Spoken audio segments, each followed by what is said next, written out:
Welcome to Get Zone. I am Ramu. Now, இப்போ material science வந்து CMG தான் பார்க்க போகிறோம். சேலஞ்ச் மீட் கேம் இதில் ஒரு 10 பாயிண்ட்ஸ் பார்க்கலாம்.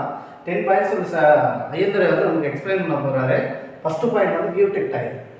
இந்த யூடெக் டைப் சொல்யூஷன் வந்து என்ன பண்ணால் ஒன் சாலிட் சொல்யூஷன் வந்து ரெண்டு சாலிட் சொல்யூஷனாக வந்து கன்வெர்ட் ஆகிடும் அப்படின்னு சொல்கிறாங்க.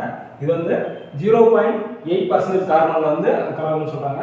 அதுக்கப்புறம் இது வந்து completely soluble solid at 7 to 7 degree Celsius அப்படின்னு சொல்கிறோம். ஓகே, ஒரு சாலிட் கேஸ் வந்து ரெண்டு சாலிட் ஸ்பேஸாக கன்வெர்ட் ஆகுது. ஓகே, அப்படின்னு சொல்கிறது யூடெக் டைப். தென் ஒன் யூடெக்டிக். யூடெக்டிக் சொல்யூஷன் வந்து என்ன பண்ணால் ஒன் லிக்விட் சொல்யூஷன் வந்து ரெண்டு சாலிட் சொல்யூஷனாக வந்து கன்வெர்ட் ஆகிறது வந்து யூடெக்டிக் சொல்யூஷன் அப்படின்னு சொல்கிறாங்க. இது வந்து 4.3% கார்பனில் வந்து அக்கர் ஆகும். இந்த இது வந்து சொல்யூஷன் வந்து கம்ப்ளீட்லி சொல்யூபிள் லிக்விட் அப்படின்னு சொல்கிறாங்க. அட் 1147 டிகிரி செல்சியஸ் அப்படின்னு சொல்கிறாங்க. வந்து இந்த 4.3% கார்பனில் வந்து அக்கர் ஆகிறது வந்து எலக்ட்ரிக் அப்படின்னு சொல்கிறாங்க.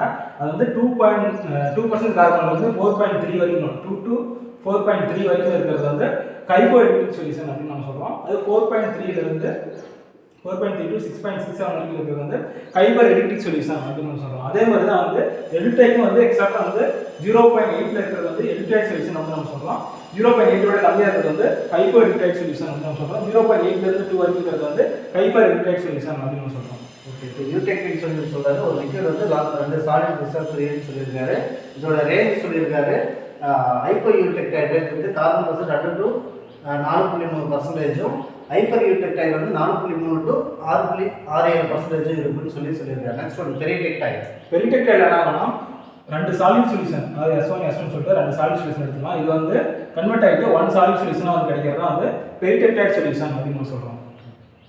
பெரிடெக் டைப் வந்து ரெண்டு சாலிட் சொல்யூஷன், ரெண்டு சாலிட் ஃபேஸ் வந்து ஒரு சாலிட் ஃபேஸாக கன்வெர்ட் ஆகிறது வந்து பெரிடெக் டைப்னு சொல்லியிருக்காங்க. Next one பெரிடெக்டிக். பெரிடெக்டிக் என்னன்னா ரெண்டு சாலிட் சொல்யூஷன், அதாவது ஒரு சாலிட் சொல்யூஷன் S1 வச்சுக்கலாம், ஒரு சாலிட் சொல்யூஷன் வந்து S2 வச்சுக்கலாம். இந்த ரெண்டு சாலிட் சொல்யூஷன் வந்து கன்வெர்ட் ஆகிட்டு ஒன் லிக்விட் சொல்யூஷனாக மாறது வந்து பெரிடெக்டிக் சொல்யூஷன் அப்படின்னு சொல்கிறோம். இப்போ பெரிடெக்டில் ரெண்டு சாலிட் ஃபேஸ் வந்து ஒரு லிக்விட் ஃபேஸாக கன்வெர்ட் ஆகுதுன்னு சொல்கிறாங்க. அது வந்து பெரிடெக்டிக். Next one monotectic. மோனோடெக்டிக்னா ஒரு லிக்விட் ஃபேஸ் வந்து ஸ்ப்ளிட் ஆகிட்டு another liquid phase and solid ஃபேஸாக வந்து கன்வெர்ட் ஆகுது. ஒரு மோனோடெக்டிக்ங்கிறது ஒரு லிக்விட் ஃபேஸ் வந்து ஒரு லிக்விட் ஃபேஸ் அண்ட் சாலிட் ஃபேஸாக கன்வெர்ட் ஆகுது மோனோடெக்டிக்னு சொல்லியிருக்காங்க. Next one isomers system. Isomers system என்னன்னா இப்போ வந்து நம்ம எலக்ட்ரைடில் வந்து என்னன்னா கம்ப்ளீட்லி சொல்யூபிள் சாலிட்னு சொல்லி பார்த்துருக்கோம். அதேமாதிரி எலக்ட்ரிக்கில் வந்து கம்ப்ளீட்லி சொல்யூபிள் லிக்விட்னு சொல்லி பார்த்துருக்கோம். இப்போ வந்து both soluble liquid and solid இந்த ரெண்டுலேயுமே வந்து சொல்யூபிளாக இருந்தது அப்படின்னா அது வந்து நம்ம அதாவது சாலிட் அண்ட் லிக்விட் ரெண்டுலேயுமே வந்து சொல்யூபிளாக இருந்ததுன்னா அது வந்து ஐசோமர்ஸ் சிஸ்டம் அப்படின்னு நம்ம சொல்லுவோம். இப்போ ஐசோமர்ஸ் சிஸ்டம்னா போத் சாலிட் அண்ட் சொல்யூஷன் ஸ்டேஜில் நடக்குது, அதான் ஐசோமர்ஸ் சிஸ்டம் சொல்லுவோம். நெக்ஸ்ட் ஒன் டிஃபெக்டில் பாயிண்ட் டிஃபெக்ட்.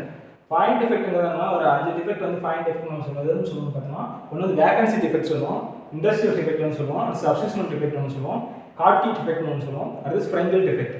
இது ஒரு 5 டிஃபெக்ட் வந்து பாயிண்ட் டிஃபெக்ட் அப்படின்னு சொல்லுவோம். பாயிண்ட் வந்து ஒரு 5 டிஃபெக்ட் சொல்லியிருக்காங்க. Vacancy, industrial defect, substitutional defect, Schottky defect, Frenkel டிஃபெக்ட்னு சொல்லியிருக்காங்க. Next one 8 line defect. Line டிஃபெக்ட்ல வந்து ரெண்டு டிஃபெக்ட் வந்து மேஜராக இருக்குது. ஒன்று வந்து எட்ஜ் டிஸ்லொகேஷன் டிஃபெக்ட், அந்த அனதர் வந்து ஸ்க்ரூ டிஸ்லொகேஷன் டிஃபெக்ட். இந்த எட்ஜ் டிஸ்லொகேஷன் டிஃபெக்ட்ல வந்து என்ன ஆகுதுன்னா எட்ஜில் வந்து எட்ஜ் டிஸ்லொகேஷன் டிஃபெக்ட்னா பர்ஜர் வெக்டார்னு சொல்லிட்டு ஒன்று இருக்குது. அந்த பர்ஜர் வெக்டார் வந்து பெர்பெண்டிகுலராக இருக்கும் அப்படின்னு நம்ம சொல்கிறோம். அது வந்து ஸ்க்ரூ டிஸ்லொகேஷன் டிஃபெக்ட்ல வந்து பர்ஜர் வெக்டார் வந்து பேரலாக இருக்கும் அப்படின்னு சொல்கிறாங்க.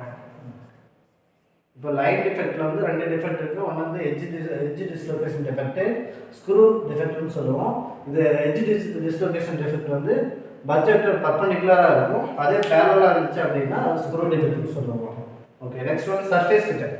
சர்ஃபேஸ் டிஃபெக்ட்ஸ் வந்து மெதர் என்ன சொன்னால் கிரைன் பவுண்டரி டிஃபெக்ட்னு சொல்லுவோம் பெஸ்ட் எக்ஸாம்பிள். அடுத்து ட்வின் பவுண்டரி டிஃபெக்ட் சொல்லுவோம், ட்வின் பவுண்டரி டிஃபெக்ட் சொல்லுவோம். அடுத்து ஸ்காட்கி டிஃபெக்ட், அதாவது ஸ்டாக்கிங் ஃபால்ட் அப்படின்னு சொல்லுவோம். அந்த 4 டிஃபெக்ட் தான் வந்து சர்ஃபேஸ் டிஃபெக்ட் அப்படின்னு சொல்லுவோம். சர்ஃபேஸ் பவுண்டரி பேஸ்ட் ஒரு 4 டிஃபெக்ட் சொல்லியிருக்காரு. ஓகேங்களா. Next one space lattice. Space லேட்டிஸ்ங்கிறது என்னன்னா ஒரு 3 டைமென்ஷனல் ஸ்பேஸ் லேட்டிஸ்ல வந்து என்னன்னா 14 ப்ரீவியஸ் லேட்டிஸ் வந்து இருக்கும் அப்படின்னு நம்ம சொல்றோம். 14 ப்ரைஸ் லேட்டிஸ் அப்படின்னு சொல்றோம். அதில் வந்து லேட்டிஸ் சிஸ்டம் சொன்னால் வந்து 7 லேட்டிஸ் சிஸ்டம் வந்து இருக்குது ஸ்பேஸ் லேட்டிஸில். ஒரு 3 டைமென்ஷனல் ஸ்பேஸ் லேட்டிஸில் வந்து 7 லேட்டிஸ் சிஸ்டம் வந்து இருக்குது. அதில் வந்து 14 ப்ரீவியஸ் லேட்டிஸ் வந்து இருக்குது அப்படின்னு நம்ம சொல்லலாம். ஸ்பேஸ் லேட்டிஸில் வந்து ப்ரீவியஸ் லேட்டிஸ் 14 இருக்குது, லேட்டிஸ் சிஸ்டம் வந்து 7 இருக்குது. Okay, thank you champion. Thank you champions.